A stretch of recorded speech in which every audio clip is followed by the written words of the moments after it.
What is mass hysteria? It's the socio-psychological phenomenon of the manifestation of the same or similar hysterical symptoms by more than one person. In the 1950s, an anti-communist movement spurred by Senator Joseph McCarthy and the HUAC created a sense of fear and mass hysteria between government officials, ordinary citizens, and even famous Hollywood stars accused of communist activities. Reasons for this mass hysteria during the 1950s include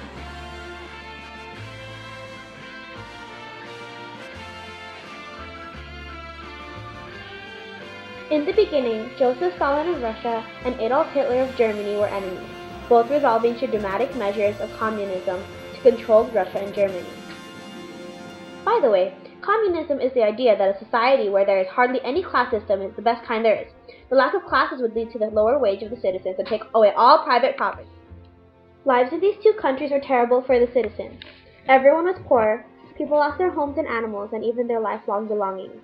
To some extent, the Russians would resort to cannibalism when running out of food.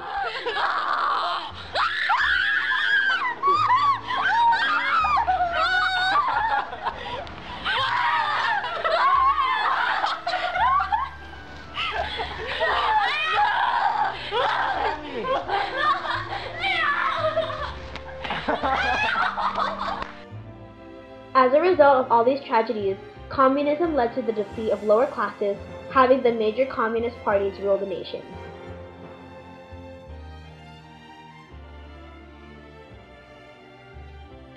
Joe McCarthy was born on a farm in Wisconsin. After failing to become the Democratic Party candidate, he switched parties and became the Republican Party candidate instead. McCarthy shocked local officials by fighting a dirty campaign, making many attacks on his opponent. Even though he won, McCarthy's first years in the Senate were unimpressive. McCarthy held a meeting and asked his advisors how he could retain his spot. One suggestion was to hold a campaign against communist subsidies in the Democratic administration. He claimed that he had a list of 205 people that were known to be members of the American Communist Party. These people had been identified during preliminary screening of 3,000 federal employees. He also claimed that the Democratic administration had been infiltrated by communists. For the next 2 years, McCarthy investigated various government departments and questioned a large number of people about their political past. McCarthy made it clear that the only way to show that they had abandoned their left-wing views was to name other people who were communists as well. McCarthyism was mainly used against Democrats associated with the New Deal policies introduced by Franklin Roosevelt in the 1930s.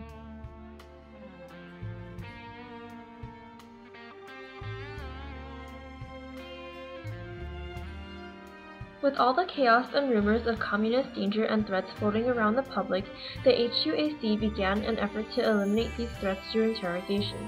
Although the HUAC and Joseph McCarthy had no direct relations with one another, they both in a sense worked complementary to remove possible threats from the common public.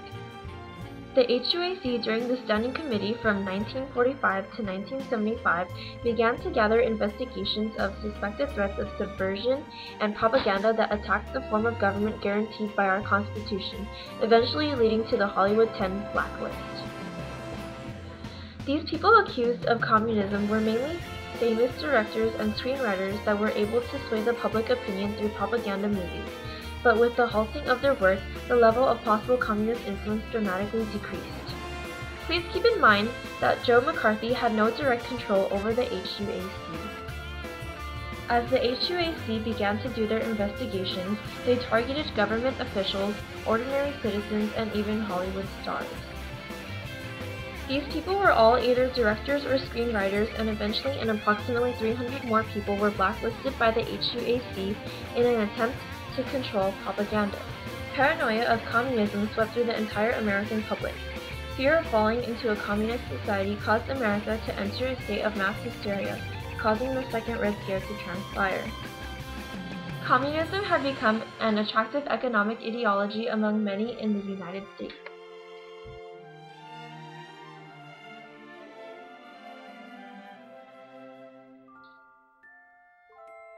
Propaganda sways the opinion of the public. It made ordinary Americans think that the country was in a dire state, that they should oppose all communism or face nuclear attack. Propaganda aided anti-communists because Americans adopted an anti-communist attitude under the advertisement's influence.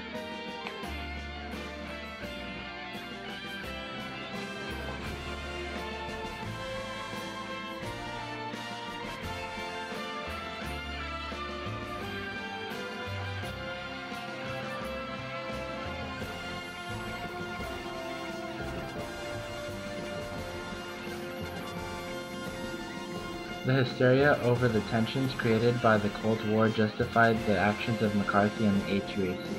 The threat of nuclear proliferation from communist Russia gave Americans reason to defend themselves, to shun communism, and to ultimately eliminate these communist threats from their own country. It gave U.S. government officials a reason to start the persecution and interrogation of communists in the U.S., and there was widespread hysteria and fear of Russian communist nuclear attacks on the U.S.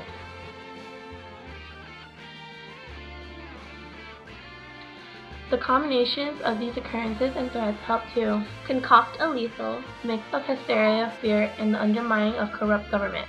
A cloud of panic spread throughout America as the fear of communism spread from the upper class down to the working class. Its tentacles reached every corner of society.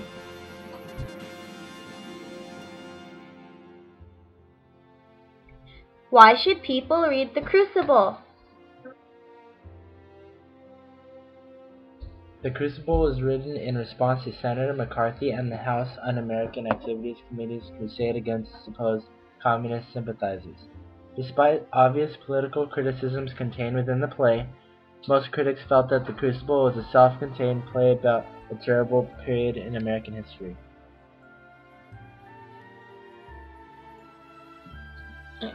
Miller himself said, "The play is not a reportage of any kind. Nobody can start to write a tragedy and hope to make it a reportage. What I was doing was writing a fictional story about an important theme."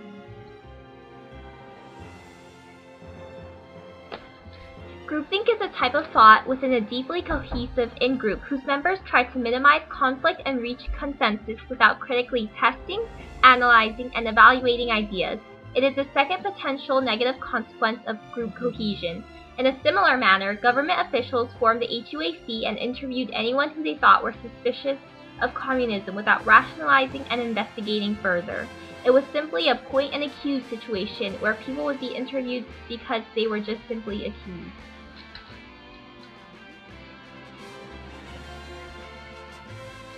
In 2007, near Chalco, a working-class suburb of Mexico City, mass hysteria resulted in a massive outbreak of unusual symptoms suffered by adolescent female students at Children's Village School, a Catholic boarding school. In 2009, in Fort Worth, Texas, 34 people were sent to the hospital after they complained about having symptoms when they mistakenly thought they had been exposed to carbon monoxide. In 2008 in Tanzania, about 20 female school pupils began to faint in a classroom, collapsing to the floor and losing consciousness, while others, after witnessing this, sobbed, yelled, and ran around the school. A local education officer was quoted in news reports saying that such events are very common here. 1, 2, 3. Yeah!